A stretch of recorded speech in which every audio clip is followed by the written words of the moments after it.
Hello friends, welcome back to DLS news. तो आज तारीख 8 जून 2022, दिन बुधवार, हिंदी तिथि ज्येष्ठ माह शुक्ल पक्ष अष्टमी और 8:30 के बाद नवमी। आइए बात करते हैं आज के मुख्य समाचार और टुडे ब्रेकिंग न्यूज के अपडेट वीडियो में नजर डालते हैं देश भर की तमाम बड़ी खबरों पर। देखिए दोस्तों, प्रधानमंत्री नरेंद्र मोदी आज करेंगे टूर ऑफ ड्यूटी का ऐलान। तीनों सेनाओं में युवाओं के लिए इससे रास्ता खुलेगा। आखिर सरकार की ये नई योजना क्या है? तो आपको बता दूं, ये टूर ऑफ ड्यूटी इस तरह का एक कॉन्सेप्ट है जिसमें 3 से 5 साल तक के लिए इंडियन आर्मी में सैनिकों की भर्ती की जाएगी। और मीडिया रिपोर्ट्स आ रही दोस्तों कि आज प्रधानमंत्री की इस महत्वाकांक्षी योजना पर कैबिनेट की मुहर लग सकती है। तीनों सेनाओं के प्रमुख भी इस पर एक साझा प्रेस कॉन्फ्रेंस करके जानकारी देंगे। कहने का मतलब इस योजना के तहत कम साल तक के लिए सेना में भर्ती किया जाएगा युवाओं को, जैसे 4 साल 3 साल इस तरह के छोटे कार्यकाल के लिए सेनाओं में भर्ती किया जाएगा। उसके बाद वापस से उनको तुरंत रिटायरमेंट दे दिया जाएगा कुछ ही साल बाद। इस तरह की प्लानिंग है सरकार की। वहीं कल 9 जून को देश के प्रधानमंत्री नरेंद्र मोदी राजधानी दिल्ली में करेंगे बायोटेक स्टार्टअप एक्सपो की शुरुआत। निवेशकों और वैज्ञानिकों को एक साथ जोड़ने का मकसद है इसके पीछे गवर्नमेंट का। ये 2 दिन का आयोजन होगा जो 10 जून को समाप्त होगा। इस एक्सपो में करीब 300 तरह के अलग अलग स्टॉल लगाए जाएंगे जिनकी डिटेल्स भी आप देख सकते हैं। वहीं उसके बाद देश के प्रधानमंत्री नरेंद्र मोदी आज गुजरात का दौरा भी करेंगे। 10 जून को गुजरात के नवसारी जिले के खुदवेल गाँव में आदिवासियों की एक सभा को संबोधित करेंगे, है ना। और वहीं देखिए बड़ी खबर, देश भर में आज 42,000 किलो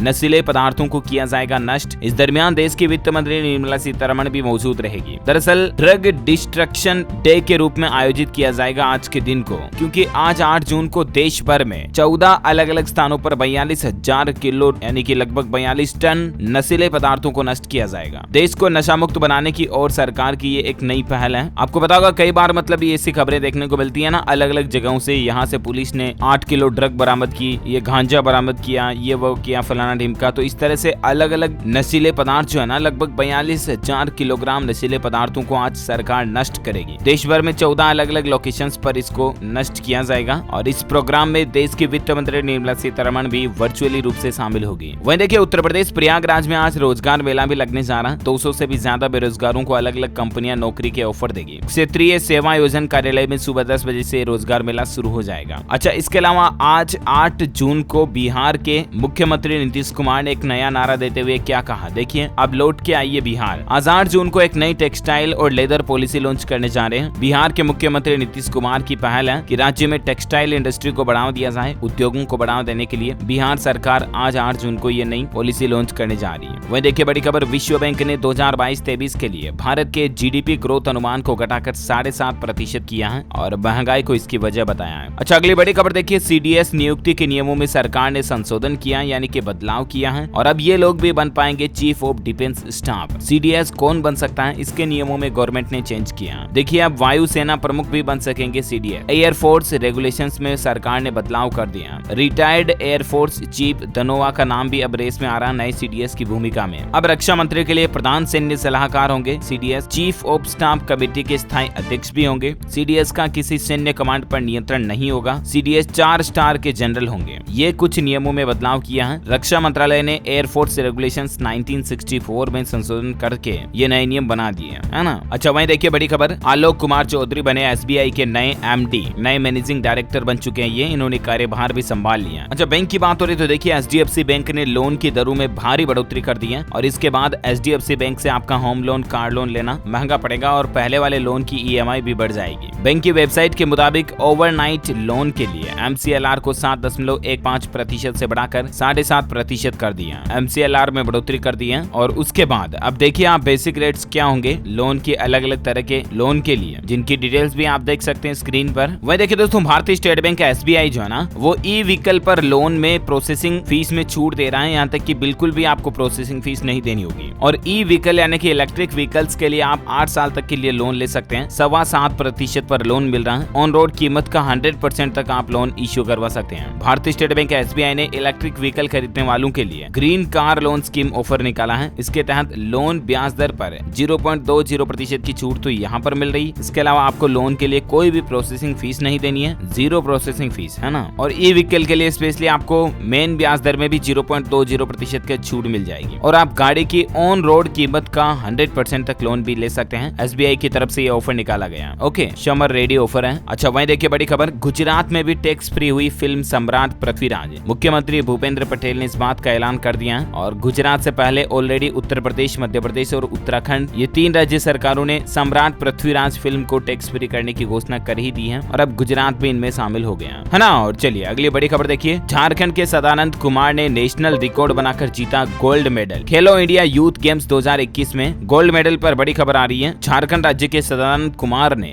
खेलो इंडिया यूथ गेम्स में गोल्डन मेडल जीता है। उन्होंने एक नेशनल रिकॉर्ड भी अपने नाम किया है। आज झारखंड को 3 पदक मिले, जिनमें एक गोल्ड, एक सिल्वर और एक ब्रोंज भी था। करंट अफेयर्स के हिसाब से इंपोर्टेंट है, ध्यान में रखिएगा ये बात, है ना। अच्छा वही देखिए, हु इज पुअर यानी कि गरीब कौन है। बढ़ती महंगाई से गरीबी की परिभाषा भी बदल गई है। अब रोज इतने रुपए से कम कमाई करने वाला बेहद गरीब माना जाएगा। और ये नया मानक जो है ना, ये विश्व बैंक की ओर से तय किया गया। वर्ल्ड बैंक की ओर से दुनिया भर के सभी देशों के लिए गरीबी की एक नई परिभाषा, नई लिमिट तय की गई है। अब यदि कोई व्यक्ति प्रतिदिन 167 रुपए से कम कमाता है तो ही वह अत्यंत गरीब माना जाएगा। इससे पहले रोज 145 रुपए तक कमाने वाले अत्यंत गरीब माने जाते थे। लेकिन विश्व बैंक ने पिछले दिनों ही महंगाई के रिकॉर्ड छूती दरों के बीच गरीबी के इन मानकों में बदलाव कर दिया है और अब 167 रुपए यानी कि डॉलर के हिसाब से देखें तो $2.25 के लगभग या इससे कम कमाता है तो वह व्यक्ति अत्यंत गरीब माना जाएगा। ये प्योरिटी की नई डेफिनेशन जो है वर्ल्ड बैंक की तरफ से दी गई है। ओके, अगला अपडेट देखिए, टेक्नोलॉजी से खबर आ रही है। एलोन मस्क ने दी चेतावनी, कैंसिल हो सकती है ट्विटर की डील। उनका कहना है कि जल्द ही मुझे स्पैम और फर्जी अकाउंट का डेटा चाहिए। ट्विटर पर कितने स्पैम अकाउंट हैं इसका कंप्लीट डेटा उनको चाहिए, वरना उन्होंने चेतावनी दी है कि ट्विटर की डील कैंसिल भी हो सकती है। वहीं टेक्नोलॉजी पर एक और बड़ी खबर आ रही है। iOS एप्पल यूजर्स के लिए देखिए आप, iOS 16 लॉन्च हो चुका है। एप्पल के ऑपरेटिंग सिस्टम का नया वर्जन है ये, जिसमें आपको safety tech lock screen feature और इसके अलावा यूजर्स के एक्सपीरियंस को बेहतर बनाने समेत कई सारे नए फीचर मिलेंगे। आईफोन में अब आप वीडियो पर लाइव टेक्स्ट मैसेज भी सेंड कर पाएंगे। नोटिफिकेशन भी अब आपको नए अंदाज में मिलेगी। इसके अलावा किसी भी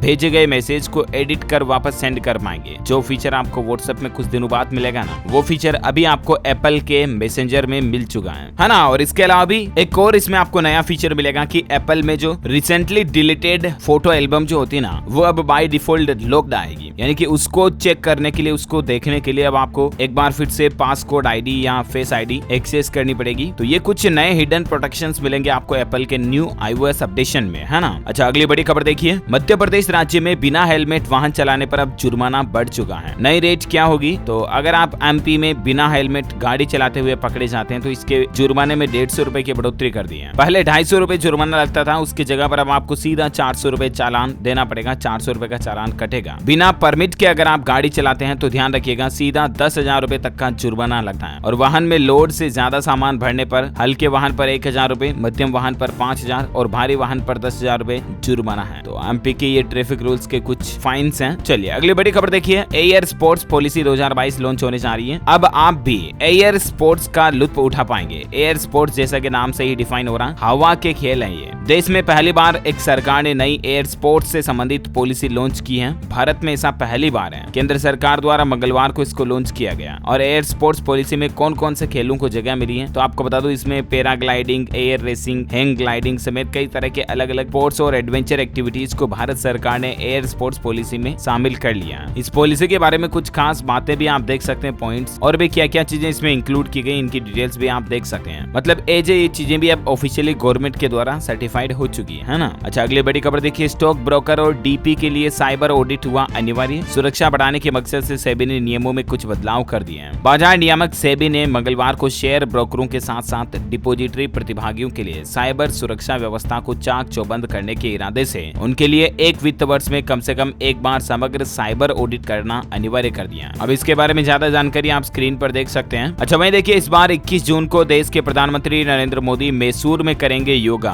कर्नाटक में एक शहर है मैसूर, यहाँ पर 15,000 लोग एक साथ शामिल होंगे। 21 जून को अंतर्राष्ट्रीय योग दिवस, इंटरनेशनल योगा डे के मौके पर देश के प्रधानमंत्री नरेंद्र मोदी कर्नाटक राज्य के मैसूर में योग दिवस का नेतृत्व करेंगे। आप भी जरूर दोस्तों 21 जून को योगा करें और देश भर की योगा दिवस को सक्सेसफुल बनाने में अपनी पहल का योगदान दें। अच्छा कुछ और महत्वपूर्ण और काम की खबरें देखेंगे दोस्तों, लेकिन फिलहाल आज के मौसम अपडेट देख लेते हैं। देखिए राजस्थान में 7 जिलों में 2 दिन भारी बारिश का अलर्ट है। 10 जून से प्री मानसून बारिश की भी शुरुआत हो सकती है राजस्थान में। संपूर्ण भारत का आज 8 जून 2022 का मौसम पूर्वानुमान आखिर क्या कहता है, तो आपको बता दूं अगले 24 घंटों के दौरान मानसून के पूर्वोत्तर भारत में सक्रिय रहने की संभावना है। सिक्किम, देश के पूर्वोत्तर भाग जैसे अंडमान निकोबार द्वीप समूह में हल्की मध्यम बारिश हो सकती है। केरल, तटीय कर्नाटक, दक्षिण आंतरिक कर्नाटक और तमिलनाडु में भी बारिश की संभावना है। 8 जून को दक्षिण मध्य महाराष्ट्र, मराठवाड़ा, उत्तरी आंतरिक कर्नाटक में भी बारिश की गतिविधियां बढ़ सकती हैं। और भी कुछ ज्यादा डिटेल्स आप देख सकते हैं। अच्छा, सराफा बाजार में सोने चांदी का रेट देखिए आप। सोने और चांदी दोनों की कीमतों में गिरावट देखी गई है। 10 ग्राम सोने की कीमत 205 रुपए गिर कर अभी 50,733 रुपए प्रति 10 ग्राम पहुंच चुकी है। वहीं चांदी की कीमत में बड़ी भारी गिरावट आई है। 964 रुपए टूट कर चांदी 61,555 रुपए प्रति किलोग्राम पर आ गई है। ओके, तो gold and silver price today news के बाद कोरोना बुलेटिन देखिए आप। देश में 2 दिन बाद 4000 से कम कोरोना के नए मामले देखे गए। पिछले 24 घंटों में 3714 नए केस आए, जबकि 7 लोगों की मौत हुई। हालांकि इसमें बड़ी चिंता की बात यह दोस्तों की इन केस के 70% मामले तो अकेले केरल और महाराष्ट्र 2 ही राज्यों से आए हैं। अभी ये 2 राज्य ऐसे हैं हमारे देश में जहां कोरोना के मामले बहुत ज्यादा चल रहे हैं। अगर आप भी इन राज्यों में से रहते हैं दोस्तों तो जरा सावधान और अलर्ट रहिएगा प्लीज, है ना। अच्छा, चलिए कुछ एजुकेशनल अपडेट्स देख लेते हैं। देखिए, मीडिया रिपोर्ट्स आ रही है कि राजस्थान में 5वीं और 8वीं के बोर्ड का रिजल्ट आज 8 जून को सुबह 11 बजे घोषित कर दिया जाएगा। राजस्थान बोर्ड के 5वीं और 8वीं के नतीजे, है ना। और राजस्थान में एक और बड़ी खबर आ रही है, कांस्टेबल भर्ती परीक्षा की तारीख फिर से बढ़ा दी गई है। अब 2 जुलाई को होगा ये एग्जाम। कांस्टेबल भर्ती परीक्षा की डेट एक बार फिर से आगे बढ़ चुकी है। जी हाँ, जब से राजस्थान में कांस्टेबल का पेपर लीक हुआ ना, उसके बाद ये पेपर रद्द हुआ था। दूसरी पारी का एग्जाम था ये। उसके बाद से इस एग्जाम को मानो ग्रहण सा लग गया, क्योंकि हर बार ये आगे से आगे बढ़ता जाता है। अब देख सकते हैं सरकार ने इसको लेकर एक नोटिस भी जारी किया है। कितनी बार इसकी तारीखें बदली जा चुकी हैं। वहीं ऐसी मीडिया रिपोर्ट्स आ रही है दोस्तों की इस दिन जारी हो सकता है उत्तर प्रदेश बोर्ड का 10वीं 12वीं का रिजल्ट। मीडिया में कई सारे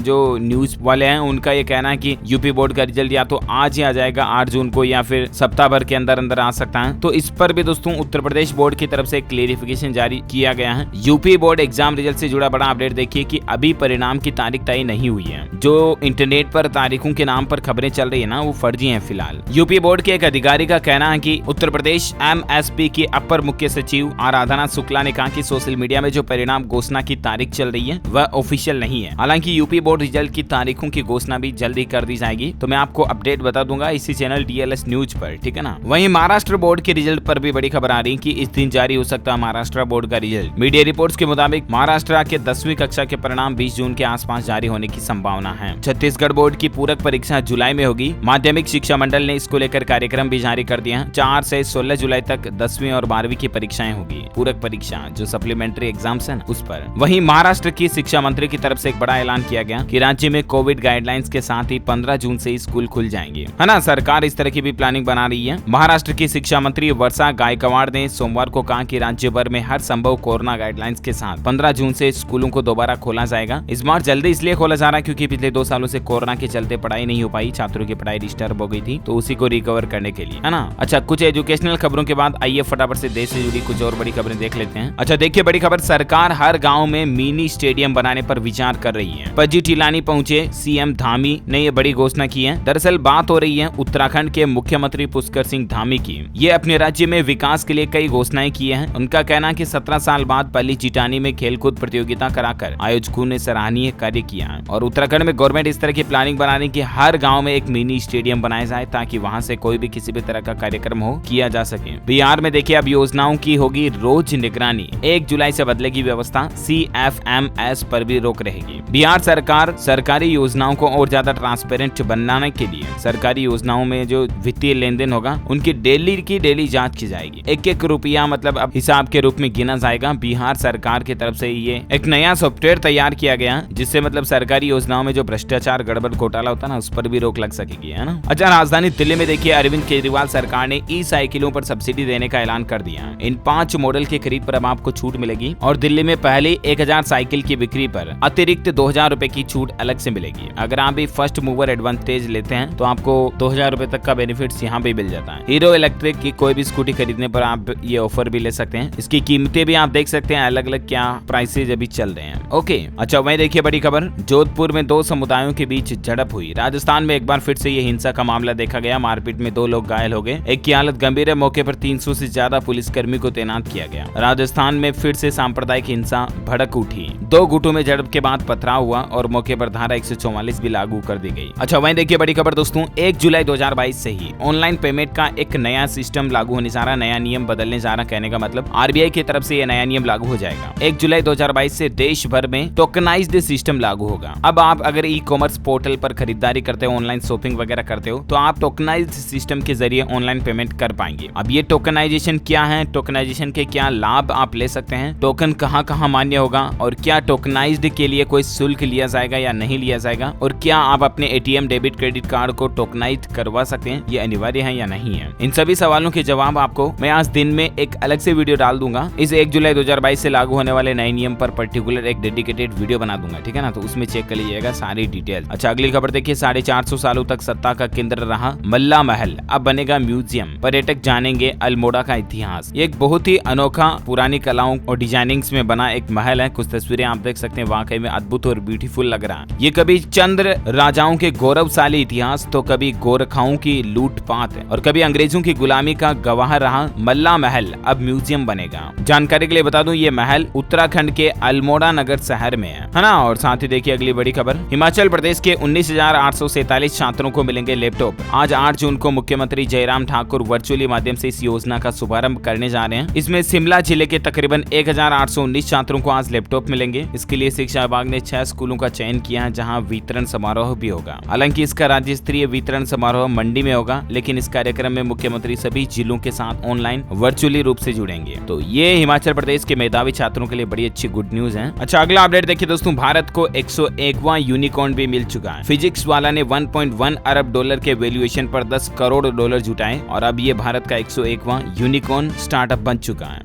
मेनी कांग्रेट्स फिजिक्स वाला टीम के लिए। अच्छा, अगला अपडेट देखिए। हिमाचल प्रदेश में आम आदमी पार्टी ने प्रदेश अध्यक्ष के नाम का ऐलान कर दिया है। सुरजीत ठाकुर को मिली हिमाचल में पार्टी की कमान। वहीं देखिए पंजाब में 20% तक सस्ती हो सकती है शराब। अंग्रेजी व बियर का कोटा होगा खत्म। नई एक्साइज पॉलिसी लॉन्च करने जा रही है पंजाब सरकार शराब को लेकर, और इससे शराब की कीमतों में 20% तक की गिरावट आपको देखने को मिलेगी। एक बड़ी दुख की बात देखिए दोस्तों, लूडो में पैसे हारा तो लगाई फांसी और लिखा कि ये मेरी मर्जी है। मध्य प्रदेश इंदौर की घटना है। यहाँ पर ब्याज पर रुपये लेकर हार गया 5 बहनों का इकलौता भाई। गेम की लत में जिंदगी का गेम ओवर हो गया। तो ये खबर मैं आपको इसलिए बता रहा हूँ कि अगर आपके भी बच्चे बच्ची चाहे मोबाइल फोन्स पर कोई सा भी गेम खेलो, बहुत ज्यादा हद से ज्यादा खेल रहे हैं, तो ये चीजें एडिक्टेड होती हैं, नशे की तरह होती हैं। उनसे मोबाइल फोन्स को धीरे धीरे करके दूर कर लें, ताकि वो इस तरह के गेम के जांसू में ना फंसे। पबजी, फ्री फायर, इस तरह के कई सारे बैटल रॉयल गेम हैं, BGMI, battle grounds, mobile India, ये गेम्स बहुत ज्यादा एडिक्टिव हैं और आए दिन ऐसी खबरें देखने को मिलती रहती हैं। कल परसों तो एक खबर देख रहा था मैं कि गेम में ऑनलाइन एक बच्चे ने अपनी माँ के अकाउंट से 36 लाख रुपए उड़ा दिए। जी हाँ, कोई छोटी मोटी चीज नहीं है ये। साइबर क्राइम विंग की माने तो ये बच्चा अपने दादाजी के फोन में फ्री फायर गेम डाउनलोड किया था और उस फ्री फायर गेम में 36 लाख रुपए उड़ा दिए, अपनी माँ के अकाउंट को बिल्कुल साफ कर दिया। तो कहने का मतलब यही है। और इन गेम वालों की भी पॉलिसी ऐसी होती है कि अब ये पैसे वापस आने वाले भी नहीं है, क्योंकि वो तो अपनी टर्म्स कंडीशंस पे अड़े रहेंगे। जो चीजें आपने बाय कर ली, परचेज कर ली, अब वो वापस रिकवर नहीं होने वाले हैं। तो प्लीज आप अपने बच्चों का ख्याल रखें और मोबाइल फोन को ज्यादा हद से ज्यादा उनके हाथों में ना दें, है ना? और अगर दे भी तो भी वो क्या कर रहे हैं, क्या चला रहे, क्या देख रहे, क्या खेल रहे, इन बातों को ट्रैक करते रहे। अच्छा, वहीं देखिए बड़ी खबर। बाल श्रम को रोकने के लिए उत्तर प्रदेश की योगी आदित्यनाथ सरकार एक सख्त कानून लाने जा रही है। मुख्यमंत्री योगी आदित्यनाथ का मानना है कि बाल श्रम किसी भी सभ्य समाज के लिए एक अभिशाप है, श्राप है। इसलिए सरकारों को आगे आकर बाल श्रम को रोकने के लिए सख्त नियम बनाने चाहिए। और अब यूपी में बाल श्रम के मामले में हालांकि जुर्माने वगैरह के सभी के प्रावधान है। हाल ही में जुर्माने को भी बढ़ाकर 20,000 से 60,000 रुपए कर दिया है, लेकिन उसके बावजूद कई जगहों पर बाल श्रम देखे जाते हैं। तो इस पर योगी सरकार का कहना है कि अब और भी ज्यादा सख्त कानून देखने को मिलेंगे बहुत जल्द बाल श्रम पर, है ना? वही देखिए पंजाब सरकार का बजट सेशन 24 जून से शुरू होगा और 27 जून को पंजाब का बजट पेश करेगी भगवंत मान सरकार, और इस पर सीएम का कहना कि ये आम लोगों का बजट होगा। वही देखिए IT मंत्री राजीव चंद्रशेखर का कहना कि सरकार जुलाई के अंत तक सोशल मीडिया यूजर्स के लिए भी कुछ नए नियम लेकर आएगी। शिकायत निवारण तंत्र का गठन होगा, जिसमें अगर आपकी सोशल मीडिया से संबंधित कोई भी कंप्लेन है तो आप खर्च से ऑनलाइन ही दर्ज कर पाओगे और उसका समाधान भी आपको ऑनलाइन ही मिल पाएगा। वहीं देखिए शासन व्यवस्था को और ज्यादा पारदर्शी बनाएगा SNA डैशबोर्ड। एक रुपए के खर्च पर नजर होगी। देश की वित्त मंत्री निर्मला सीतारमण इस तरह के नए सिस्टम की शुरुआत करने जा रही है। SNA का मतलब एकल नोडल एजेंसी डैशबोर्ड शासन व्यवस्था की शुरुआत होने जा रही है। हमारे देश में कौन सी योजना में कितने रुपए खर्च होंगे, जिस तरह से वो बिहार सरकार शुरू किए थे ना, उस तरह से केंद्र सरकार भी ये नया सिस्टम शुरू करने जा रही है ना? और वहीं देखिए ड्रोन तैयार करने वाली कंपनियों को अब हिमाचल प्रदेश सरकार इंसेंटिव देगी। हिमाचल में प्रोजेक्ट की DPR बनाने के लिए 50% सब्सिडी मिलेगी। ये स्टेट गवर्नमेंट की घोषणा है, अनाउंसमेंट है। ओके दोस्तों, तो इस कड़ी में आज दिन भर की तमाम बड़ी खबरें, मुख्य समाचार, टुडे ब्रेकिंग न्यूज का अपडेट वीडियो यहीं फिनिश होता है। और हाँ, आप मुझे कमेंट करके बताइए दोस्तों कि पंजाब राज्य में स्थित भारत और पाकिस्तान के बीच की बॉर्डर का नाम क्या है, जिसे टूरिस्ट प्लेस बनाया हुआ है और जहाँ हर रोज शाम 6 बजे परेड होती है। उस बॉर्डर का नाम बताइए। जो लोग इस सवाल का सही जवाब इस वीडियो के नीचे कमेंट बॉक्स में देंगे ना, वो रैंडमली सेलेक्ट होने पर आप हमारी DLS न्यूज टीम की तरफ से जीत सकते हैं एक शानदार सरप्राइज गिफ्ट, जो कि गिव अवे गिव के रूप में आप तक पहुंचा दिया जाएगा। इसी के साथ ही अगर आपको वीडियो अच्छा लगा तो इसे लाइक करना और शेयर भी करना अपने दोस्तों के साथ फेसबुक और व्हाट्सएप पर। हमारे चैनल DLS न्यूज को सब्सक्राइब करके बेल आइकॉन जरूर दबा दीजिएगा। Thank you, take care, goodbye, जय हिंद, जय भारत।